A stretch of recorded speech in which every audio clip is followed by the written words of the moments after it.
Oye País, buenas noches, Oye País, yo soy Rudy González, gracias por su compañía en esta hora, como cada noche, aquí por Color Visión, qué bueno que me acompañan.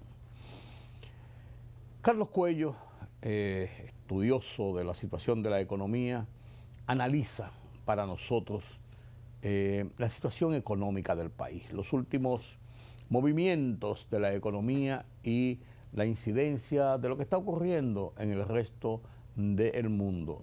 Carlos Cuello, catedrático universitario, un economista de primera línea, comunicador, muchos años acompañándonos en estas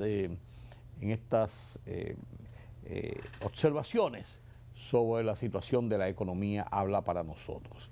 Y es muy buena esta participación de Carlos Cuello a propósito de que estamos viviendo precisamente en una situación de la economía importante, porque estamos regidos sobre los efectos de la crisis del Medio Oriente y el aumento de los precios del petróleo. Y eso nos pone a nosotros patas arriba, porque nosotros somos un país totalmente dependiente de las importaciones de petróleo, además de los efectos colaterales que provoca esta desestabilización de los precios del petróleo en todo lo demás que tiene que ver con la economía mundial. Entonces recibimos directamente el embate del aumento de los precios del petróleo, pero además de eso, de todo lo que nos viene a propósito del aumento de los fretes, los fertilizantes, las materias primas, el tema de los vuelos aéreos, una serie de situaciones, que nos provocan perturbación en la situación nacional. Después de la pausa converso con Carlos Cuello, analizamos la situación de la economía. El presidente Luis Abinader viajará a Costa Rica para participar en los actos oficiales de transmisión de mando presidencial a Laura Fernández Delgado, programados para este viernes en el Estadio Nacional. La agenda del presidente Abinader en Costa Rica incluye una reunión bilateral con la mandataria electa Laura Fernández Delgado. También asistirá a la cena ofrecida por el presidente costarricense Rodrigo Chávez Robles en honor a los jefes de Estado y de Gobierno participantes en la ceremonia de investidura presidencial. El Ministerio de Salud Pública informó que no existe evidencia de circulación activa ni brotes de hantavirus en República Dominicana, por lo que el riesgo para la población general se considera bajo. No obstante, conforme al Reglamento Sanitario Internacional, la institución mantiene activa la vigilancia epidemiológica y exhorta a la población a fortalecer las medidas de prevención, especialmente en zonas rurales o áreas con posible presencia de roedores. El hantavirus no es una enfermedad endémica del Caribe y no se registran brotes recurrentes en la región. En ese sentido, el ministerio reitera que no hay una situación de alarma sanitaria en el país, pero mantiene el monitoreo preventivo como parte de sus funciones habituales de vigilancia y control. La iniciativa del ministro de Educación Luis Miguel de Camps, orientada a regular el uso de dispositivos móviles en los centros educativos, ha recibido un amplio respaldo de docentes, directores, estudiantes y familias, en el marco de una consulta nacional que busca ordenar el uso de la tecnología en las aulas del sistema preuniversitario. El proceso presentado ante el Consejo Nacional de Educación ha generado consenso sobre la necesidad de promover un uso más pedagógico, responsable y equilibrado de la tecnología, sin limitar su potencial como herramienta de aprendizaje.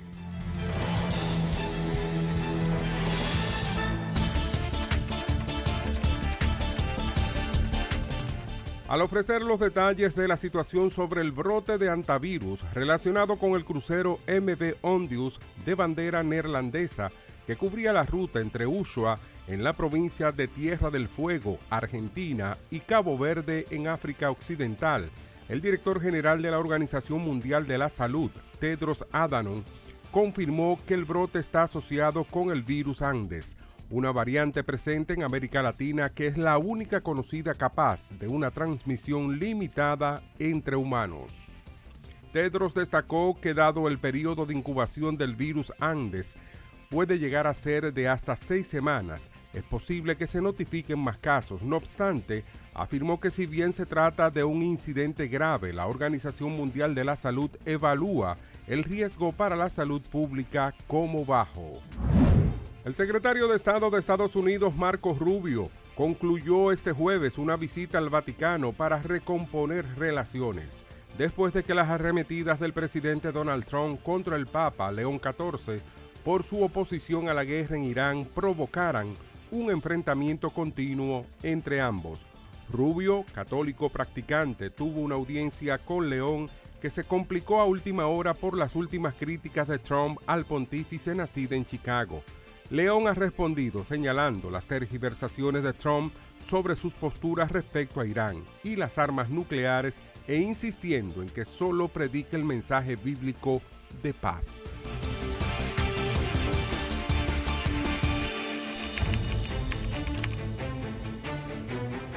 Periodismo de investigación, columnas, opinión, análisis, reportajes de fondo.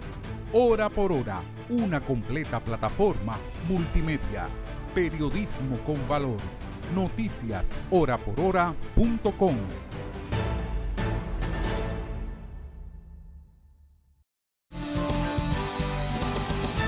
Gracias por continuar con nosotros aquí en Oye País, que nos acompañan para analizar juntos la situación de la economía, claro, de la mano de don Carlos Cuello, un analista especialista en economía, como le decía anteriormente. Y tema central, todo lo que está pasando en el mundo a propósito de la guerra de Medio Oriente, pero de las guerras, diría yo, porque esto viene caminando. ¿No es así, don Carlos? Así es, las guerras están, digamos que, trazando la pauta. Sí, porque uno dice, eso es muy lejos, eso es por allá. No, ya nada es lejos y todo tiene un impacto donde quiera. La globalización lo convirtió en una aldea. Así es, todo se intercomunica. Pero la inversión extranjera en República Dominicana sigue siendo importante, pese a todas estas situaciones que estamos viendo. Sí, es otro de los sectores, bueno, dentro de lo que son los sectores generadores de divisas, la inversión extranjera es uno de ellos. Contribuye con, digamos, lo que es el equilibrio, cubre el déficit de la cuenta corriente, que son exportaciones, los servicios, entre los cuales está el turismo, las remesas, pero que generalmente nosotros siempre hemos tenido déficit en la cuenta corriente, sí, sobre todo por la balanza comercial. Muy favorables son los servicios. Sí, porque nosotros somos importadores de todo. Exacto. Sí.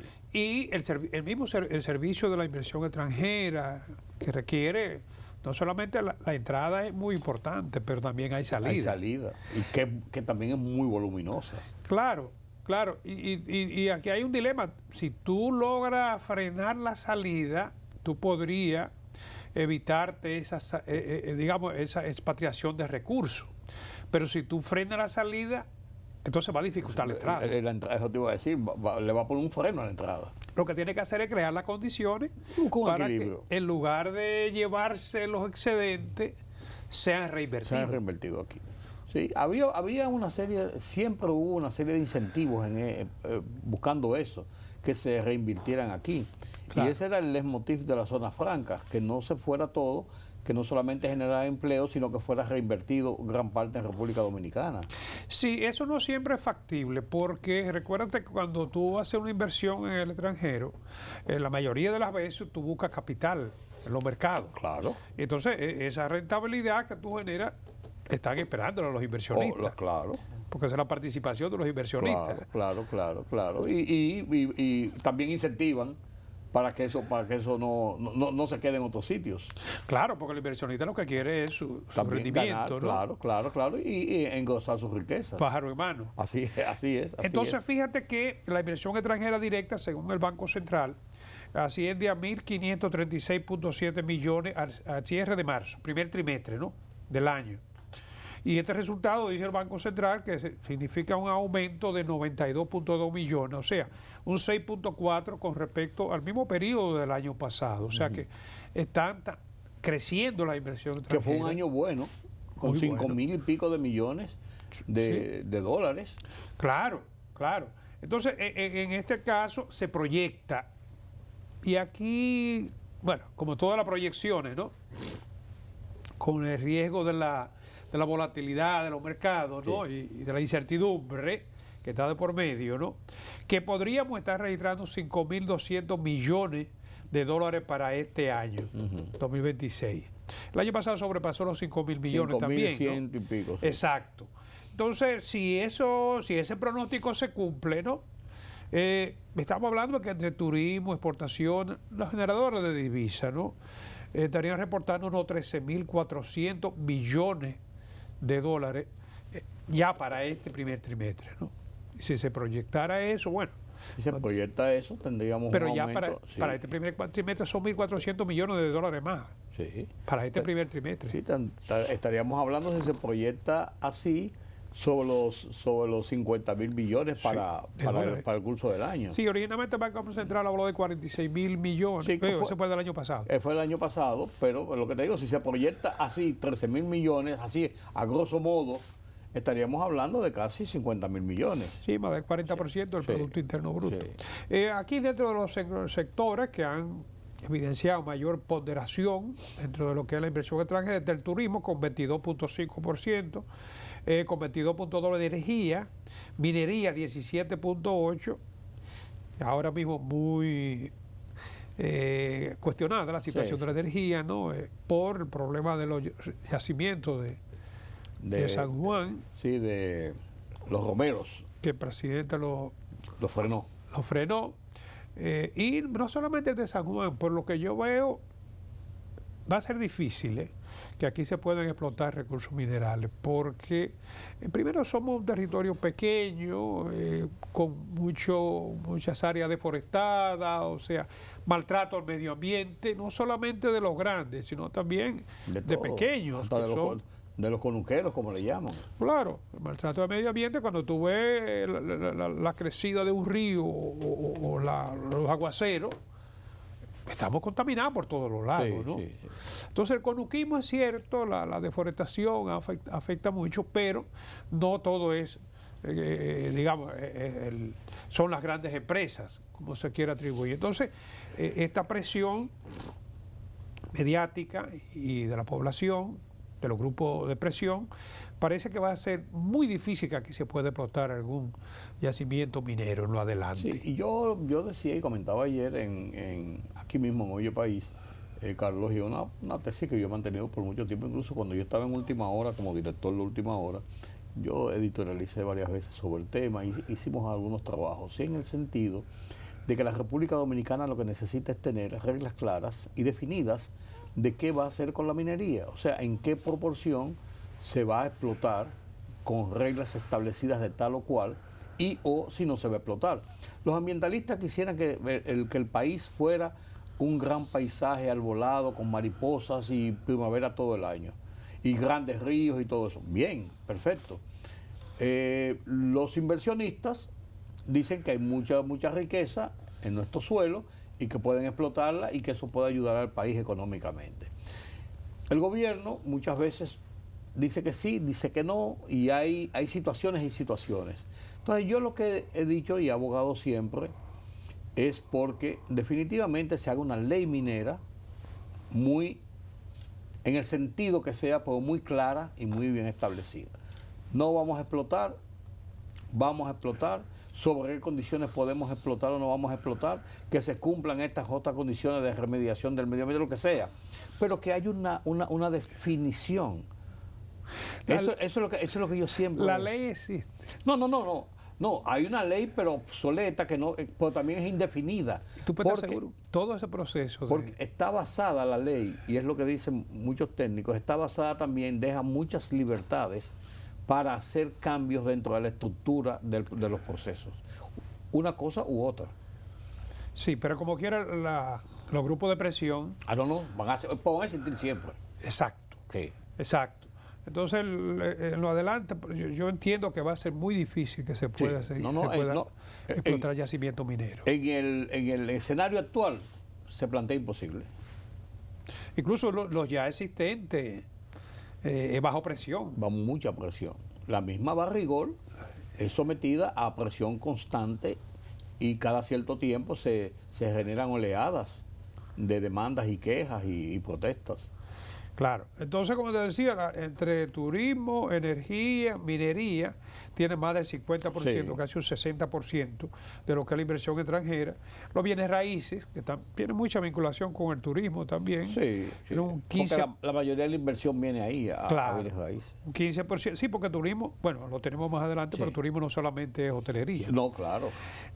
Y la zona franca un 7.6. O sea que la inversión extranjera directa sigue siendo un renglón sumamente importante, pero como ya hemos visto ahora, hay algunas actividades que corren grandes riesgos. Déjame hacerte una pregunta, Carlos. Y yo siempre me la he hecho, que es posible que la hayamos analizado alguna vez. ¿Cómo con un panorama externo de tantas presiones y tan difícil, República Dominicana mantiene flujos importantes en sus renglones básicos como el turismo, por ejemplo, la inversión extranjera, por ejemplo, las remesas, por ejemplo, con todo lo que está pasando en Estados Unidos en muchos sitios con los extranjeros? Las exportaciones. Y las exportaciones, no, ahí va al final, y las exportaciones. ¿Cómo mantienen esos 4 renglones que se ven o se verían duramente afectados por el panorama mundial, internacional, local, para ir aterrizando? Sí, ¿Dónde está la magia de Por República lo menos Dominicana? para este primer trimestre. Sí, sí. Por lo menos. La verdad es que es lo que yo creo que todo el mundo se cuestiona, ¿no? Y aún entre los economistas también nos preguntamos. Esto ha sido posible en este primer trimestre. Sí. Por supuesto, porque todavía los efectos de la guerra han sido limitados Sí. prácticamente a menos de la tercera parte de lo que es este primer trimestre, ¿no? Pero lo cierto es que el grado de confianza, digamos, de la economía dominicana, el sustento de esos sectores, parece que es fuerte. Es una de las fortalezas de la economía La dominicana. estabilidad política, económica, social. Sí, sí. Porque con virtudes y defectos la economía se maneja. Claro, en la región O sea, somos no de las está economías más está estables. estancada, se maneja. Claro. Y la fortaleza, aunque con muchas limitaciones todavía, de las instituciones, que poco a poco se ha ido consolidando. Por ejemplo, en el caso del turismo, el sector privado es el Vital. que tiene la voz cantante, Sí, ¿no? sí, vital. Y- Pero ha tenido un buen apoyo del gobierno y han hecho claro. una sinergia muy buena, sector Claro. privado y gobierno. Por eso digo, o sea, el gobierno ha apoyado el sector privado, Sí. pero no se ha involucrado directamente, como sucede con algunos países, con muchos países en actividades donde el gobierno, en lugar de incentivar, se involucra. Sí. Y entorpece muchas veces por la burocracia gubernamental. Sobre todo eso, la burocracia y los obstáculos y el clientelismo. La política, Sí. muchas cosas que inciden. sí. Claro. Sí. Pero mira, interesante porque a veces uno y ustedes mismos, como tú me dices, se preguntan, uno se pregunta, caramba, pero ¿dónde está la magia? Pero Claro. es una explicación Por clara. ejemplo, en el caso nuestro, el turismo hasta ahora no se ha visto afectado. El hecho de que haya situaciones como esta muchas veces desestabiliza cualquier economía. Pero Y no quiebra. Sí, pero con los desequilibrios macroeconómicos, generalmente eso se extrapola a lo social y te puede generar situaciones de violencia, de protesta, y todo eso puede ahuyentarte el turismo. Sí. Sin embargo, se ha mantenido. La misma situación de la crisis energética, que no ha afectado Sí, para nada el sí, sector sí, turístico, sí. porque la dominicana, afortunadamente, la generación privada ha tenido espacio para poder generar Sí. O sea, su nos energía. hemos reinventado en la crisis. Claro, claro. Se podía ¿Tú te hacer más. imaginas todo otro proyecto turístico dependiendo de la sede? Oh, no. Colapsa. Como lo tiene Cuba. Sí, colapsa. Es un ejemplo. Claro. Colapsa. O de la estabilidad política y social como los problemas de México. Propio de un Estado que quiere controlarlo todo. Así es. Pero hablando del turismo, el turismo ha sido uno de los puntales importantes, Carlos. Sí, vimos ahí en una ponencia que presentó la viceministra de Turismo, Jacqueline Mora, en un evento esta semana, que el turismo, además de que genera 200.000 empleos propios en el sector, ¿no? Digamos que indirectamente o por vinculación, por arrastre, ¿no?, con otros sectores, estaría respondiendo por 900.000 empleos en la economía. Eso es casi un 20% de uno de cada 5 empleos. Claro. Y cuando hablamos de vinculación, nos estamos refiriendo, en el caso del turismo, a la agropecuaria. Porque sí, los alimentos, la mayoría de los alimentos que consumen los turistas son producidos aquí. Sí. Y tenemos una capacidad de producción para la demanda. Afortunadamente. Incluyendo la local como la que viene. Eso es parte de la infraestructura. Claro. Pero también está, lo mencionábamos ahorita, la construcción. Sobre todo las propiedades que tienen destino inmobiliaria. Ya hay muchísimos proyectos. Y además las actividades inmobiliarias, además de la construcción propiamente hablando, ¿no? Sí. Pero también tú lo puedes agregar a eso el transporte, los desplazamientos de los turistas. Hay también un impacto en las actividades comerciales, sobre todo en la micro, pequeña empresa vinculadas con la artesanía y las manualidades. O sea, es un sector, como ya hemos comentado en otras ocasiones, que tiene vinculaciones con casi todas las actividades de la economía. Con casi todo, claro que sí. No cabe duda que es uno de los puntales principales del desarrollo de la economía dominicana. Así es. Se estima que los hoteles compran o adquieren materiales, insumos locales por unos 98.000 millones anuales. O sea que pese a que se estima que representa, o impacta mejor dicho, entre el 15.8 y el 16% del Producto Interno Bruto. O sea que es un sector muy importante. Claro que sí. Muy importante para la economía dominicana, y para mantenerlo se requiere algo más que infraestructura. No, claro. Aquí intervienen otras variables, como tú mencionabas ahorita. Sí. Políticos, sociales. Sí. La estabilidad. Sí. La estabilidad que es un renglón importantísimo para y en el servicio también la atención, la gente, que es una de las características, el carisma. Sí, es una de las características de nuestro mercado. El carisma de la gente es fundamental, y eso no se ve. No, uno no se da cuenta, pero uno lo ve y oye cómo se repite eso, la calidad de la gente, la hospitalidad de la gente, la amistad de la gente, acoger a la gente. Es un recurso natural del dominicano, pero obviamente que aquí tú lo perfeccionas, ¿no? Claro, y lo potencializa. Claro. En favor del sector. Y lo utiliza como parte de marketing. No, claro que sí. Mira, Carlos, la DGI ha postergado el tema de la factura electrónica, pero por 6 meses, cuando debió comenzar ahora ya a mediados de mayo, en una segunda postergación. Claro, fue de 2024. Sí, se venía postergando. Comenzó con la grande, la mediana.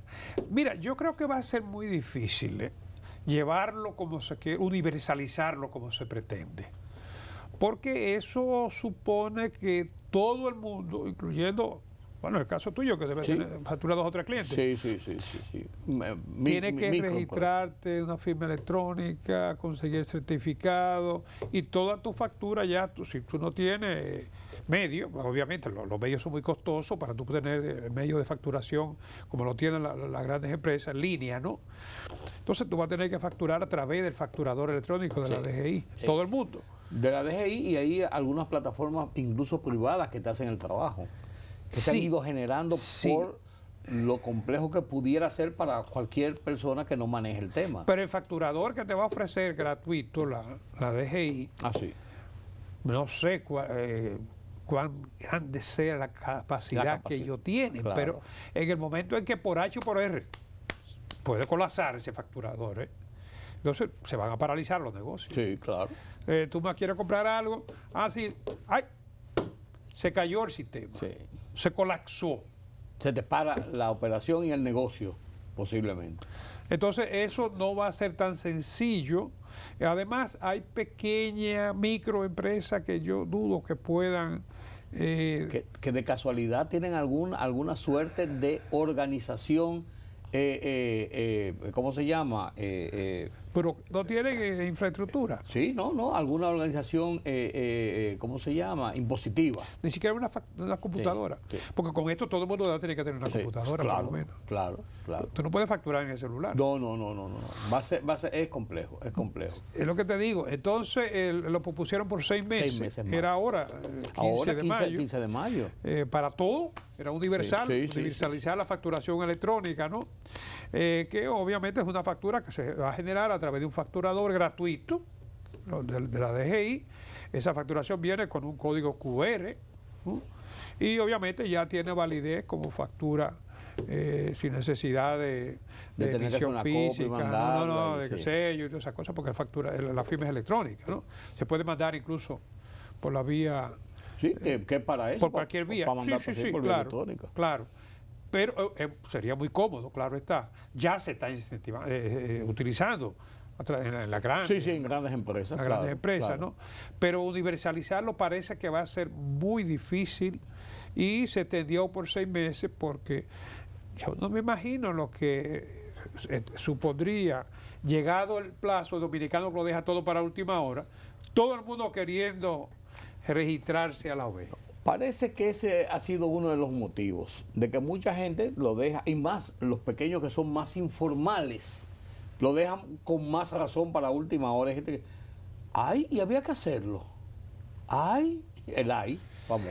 No, y en lo pequeño siempre hay el temor de que, bueno, que si yo voy a facturar a través de la DGI me van a tener... Me van a tener fiscalizado al momento. Que me lleven la contabilidad. Sí, al momento.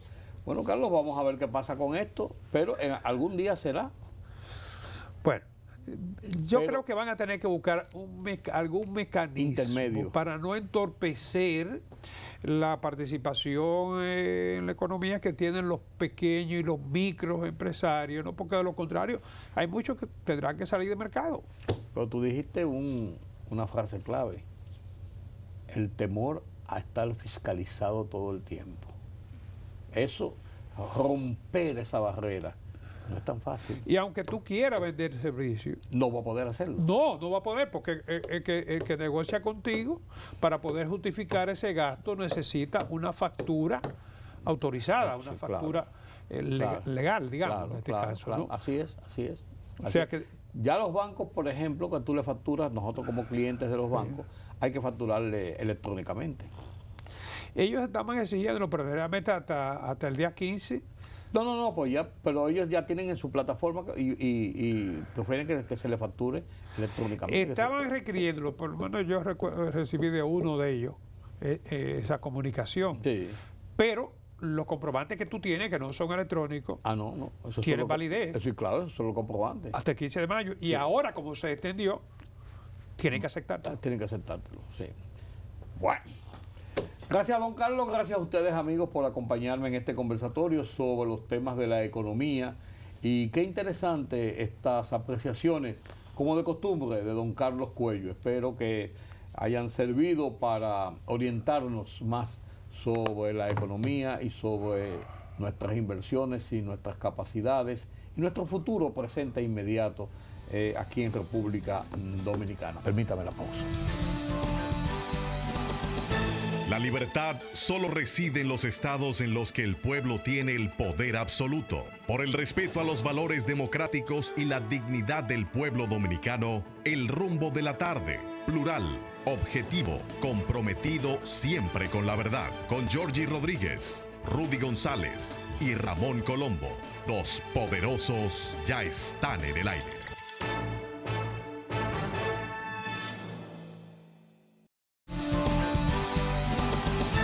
El tema de la salida de Mario Redondo Llenas de la cárcel después de 30 años por el asesinato de su primo José Rafael Llenas Aybar, ocurrida hace 30 años justamente, ha puesto sobre el tapete una serie de situaciones, rememorando aquel horrible episodio que sacudió la sociedad dominicana, pero también poniendo en contexto la efectividad o no de la justicia, de la persecución del delito, del pago de la pena por la transgresión a las leyes. Este martes hice unos comentarios en ese sentido y además empalmé el tema con un tema más personal, el tema del asesinato de uno de mis hermanos mayores de parte de su hijo. Y pongo los dos temas en el contexto. Veamos ese comentario del martes. Otro gran recuerdo que tengo con José es el escuchándolo y compartiendo conversaciones sobre lo que habíamos hecho en un fin de semana.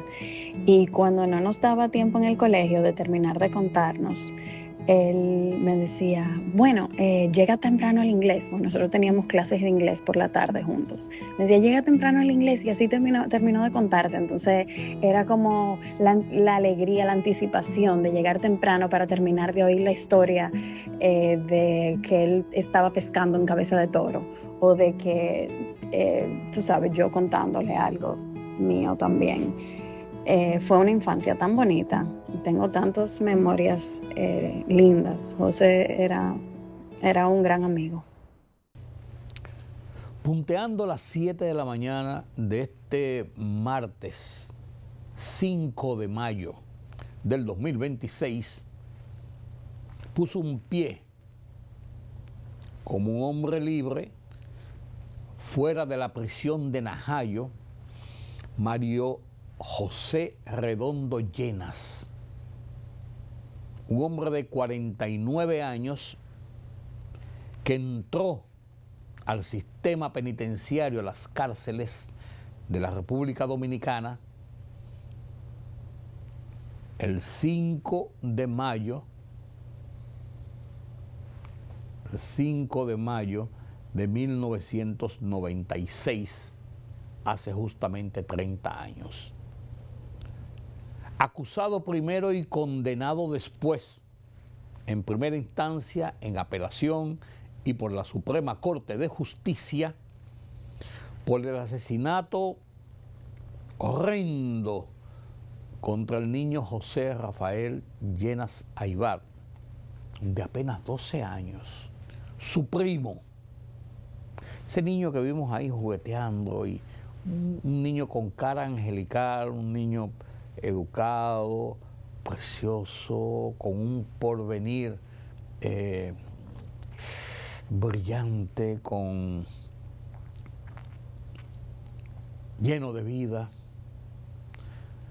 con todas las mejores posibilidades de ser un hombre de bien, un hombre importante del país en un momento determinado. Relatar sobre el crimen atroz, violento, vulgar, es volver a retroceder y darle más puñaladas a la sociedad. Porque esas 34 puñaladas que recibió el niño Llenas Aybar todavía laceran el corazón de la sociedad dominicana. Y qué no decir de esa madre, doña Ileana Aybar,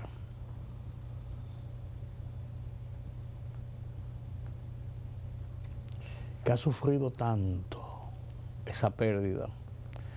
Le recordaba hace unos días que la vi hace un par de meses y doña Ileana tiene en su rostro la misma tristeza que recuerdo hace 30 años cuando ocurrió esta tragedia nacional.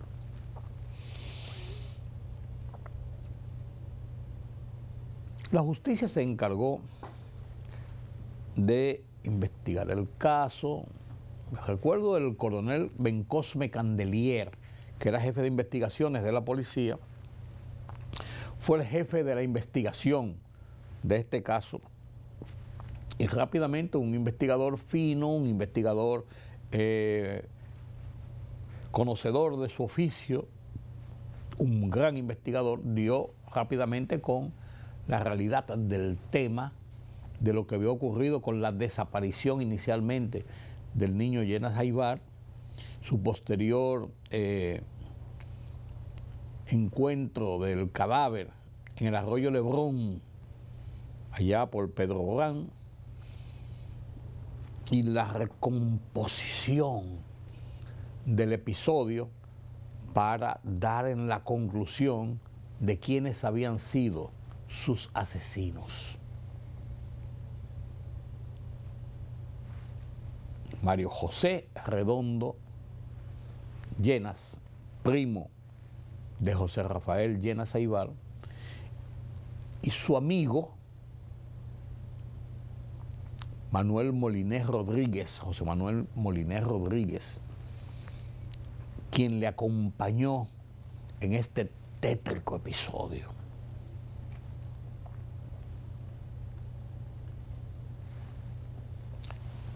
Hoy, al salir de prisión, Mario dijo lo siguiente: lo primero que quiero expresar es mi arrepentimiento profundo. No es algo nuevo para mí frente a Dios. Cada día pido perdón. Así lo he hecho durante todos estos años. Le dijo también a los periodistas: quiero dejar claro mi respeto absoluto, respeto por el dolor que he causado, respeto por quienes han sufrido las consecuencias de mis actos, respeto por las instituciones y por la sociedad que legítimamente exigió justicia. Y dijo más. Dijo que entiende que no habrá forma de resarcir el hecho cometido, pero que luchará por corregir lo ocurrido. 30 años de prisión, años de investigación, porque el juicio continuó casi por 10 años. Después de la condena inicial, ellos apelaron, en la apelación se dilató un tiempo, se volvió a debatir todo el tema, y después fue a la Suprema Corte, donde también se debatió todo el tema, y las condenas se mantuvieron, con excepción de que a Molinés, el amigo de Redondo Llenas, se le varió la prisión de 30 años a 20 años como cómplice. Lo que nunca se ha dicho. Entonces Molinés hace 10 años, Molinés Rodríguez, hace 10 años justamente que salió de prisión. Cumplió sus 20 años de prisión. Y se ha dicho, se dice, se comenta que está en el exterior, en el extranjero, se ha ido a vivir fuera para tratar de olvidar ese pasado. No están en el medio. ¿Qué hará Redondo Llenas? No se sabe. Posiblemente haga lo propio, haga lo mismo. Él se graduó de abogado en la cárcel, se le reconoce, se le reputa que tuvo una buena conducta en la cárcel, ayudando a presos, enseñándoles y una serie de cosas. Pero, y aquí es que quiero incidir, nunca hasta el momento se han dado los motivos del asesinato. Porque nadie sale a la calle a buscar a alguien y matarlo, y menos a su primo. Con una premeditación indudablemente que se entiende, porque fue llevado engañado, fue agarrado, fue secuestrado. Se dijo que iban a pedirle un rescate de 10 millones de pesos por eso, pero esa versión quedó muy en el aire, eso no se correspondía. Y no se correspondían con el tipo de crimen que ocurrió: 34 puñaladas, amarrado con cinta adhesiva, fuerte, a su primo, y puñaladas por la espalda, incluso en la nuca. Y había muchas razones para que se hablara de la posibilidad de un rito satánico. Se manejó esa hipótesis. Y de ahí se maneja la hipótesis, que se quedó en una hipótesis, de la participación del padre y el hijo de la familia diplomática argentina que vivía en República Dominicana, sobre la cabeza de la embajadora Palma Mesía, o Mesía de Palma. Él era el padre, era Palma, la madre, que era la embajadora, Mesía, de la familia Palma Mesía. Y se atribuyó en un momento determinado que el hijo de los Palma Mesía, se habló de comportamientos extraños y del mismo señor Palma Mesía, pero nunca se llegó a una conclusión de un enjuiciamiento, de un expediente, ni nada de esto. Ellos salieron del país amparados en su inmunidad diplomática, pero que se sepa, República Dominicana nunca hizo un seguimiento sobre el tema con ellos a través de las vías diplomáticas con el gobierno de Argentina. Nunca se supo de esto. Se fueron y al irse quedaron liberados de toda situación. Y aunque la hipótesis se manejó siempre de la posibilidad de un rito satánico y hasta de situaciones de narcotráfico, porque hay versiones que se decían que ellos tenían algún involucramiento, esa familia, con temas de narcotráfico. Hay versiones de que hasta por Barahona, por el sur, ellos tenían un laboratorio de empacar drogas. De todo eso se habló, pero no consta en un expediente, en un informe oficial, en una acción. Entonces, el hecho real de por qué ocurrió este horrendo asesinato nunca se ha revelado. Vuelvo y digo, hay versiones y hay hipótesis. Lo que más surgió en el tribunal fue la posibilidad de esto de que fuera para pedir un rescate, y hasta se mencionaron 10 millones de pesos. Pero esto nunca realmente se estuvo dentro de la comprobación del motivo. Y un asesinato de esta naturaleza, señores, son o por personas muy desquiciadas mentalmente, y no parecía ser el caso por el comportamiento que seguía los dos jovencitos, uno de 19, Redondo Llenas, y uno de 18, Molinés Rodríguez, con su primo. Eran muchachos jóvenes, estamos hablando del 1996, de familia, de aquí de Naco y del polígono central, de gente de familia. No eran tigres, por así decirlo. No habían tenido un problema judicial, no habían estado envueltos en un tema de alto calibre. Entonces siempre nos quedaremos, los dominicanos, con la duda de qué pasó realmente con ese caso. ¿Qué pasó realmente que provocó una acción de esa naturaleza? ¿Qué indujo a estos jóvenes a cometer un crimen tan horrible, tan inimaginable, contra su propio primo, contra un niño indefenso de 12 años? Hay que estar o muy loco, o muy tocado, o muy confundido, o muy motivado para llegar a esto.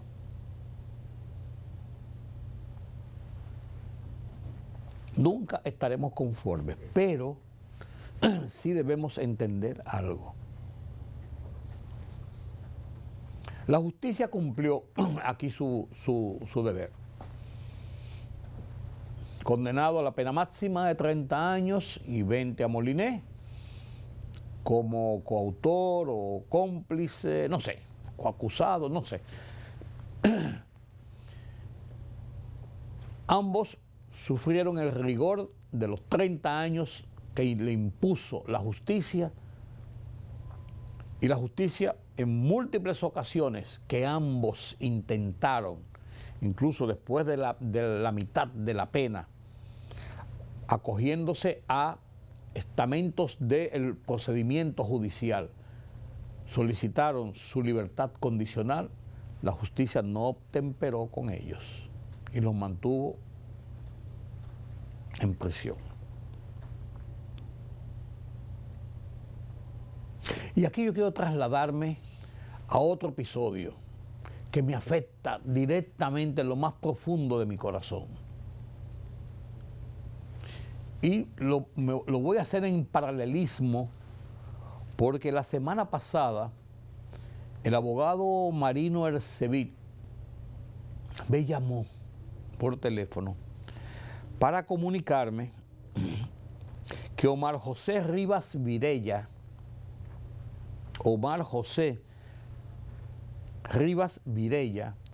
había obtenido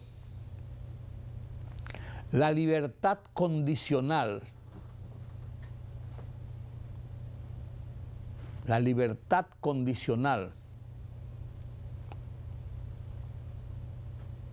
de parte de jueces de San Cristóbal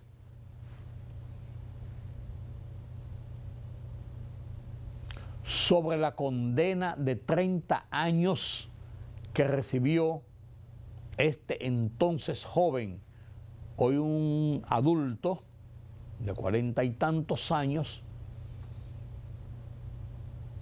Omar José Rivas Virella, por haber asesinado, si tan brutal fue el caso del niño Llenas, tan brutal fue este caso de Jaime Rijo Campos y Josefina Virella de Rijo, su esposa. Este joven, Omar José, era el hijo de Josefina Virella. Jaime Rijo era su padrastro. Ambos lo habían criado. Y este joven, víctima, en eso se pudo por lo menos establecer eso, de los efectos de la droga, por la rigidez de los padres, de que no aceptaban ese comportamiento. Este joven cogió una mañana, los apuñaló a sus padres, a su madre y a su padrastro. Los apuñaló hasta la muerte. Y con una sangre fría tremenda, los tiró en la sala, los envolvió en alfombras de la casa, los metió en el baúl del carro, los llevó a un cañaveral de Higüey y los incendió allá para desaparecerlos.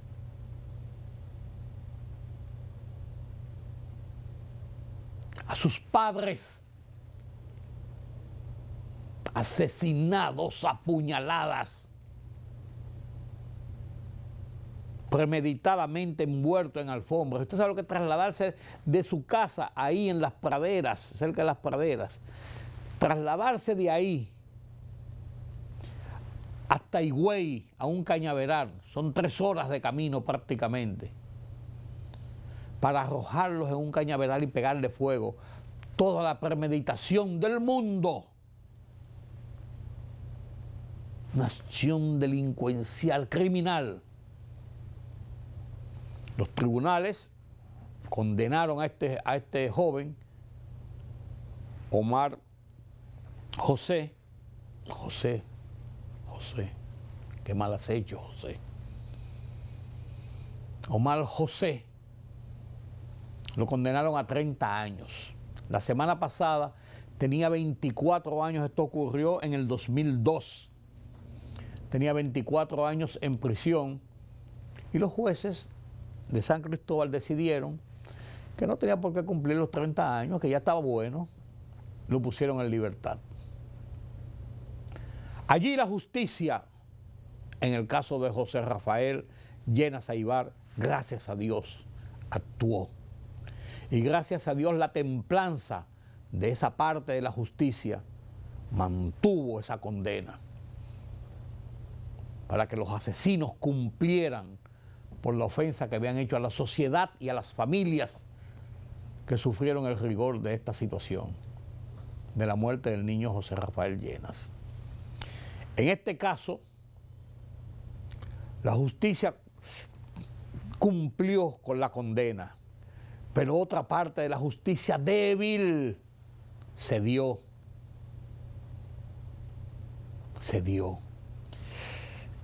y dio una puñalada a la sociedad, ordenando la libertad de este joven porque ya estaba bueno de estar preso. Ahí está la balanza de la justicia. Y les decía en principio que este es un caso que me laceró el alma porque Jaime Rijo Campos era mi hermano. Mi hermano de sangre. Uno de mis hermanos mayores. Y sufrimos, padecimos, lloramos este episodio cruel de dos jóvenes profesionales, psicólogos, brillantes, profesores, catedráticos de la universidad,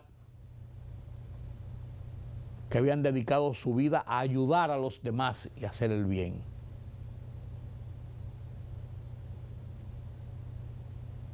Hoy, yo no diría que Jaime y Josefina se están retorciendo en sus tumbas.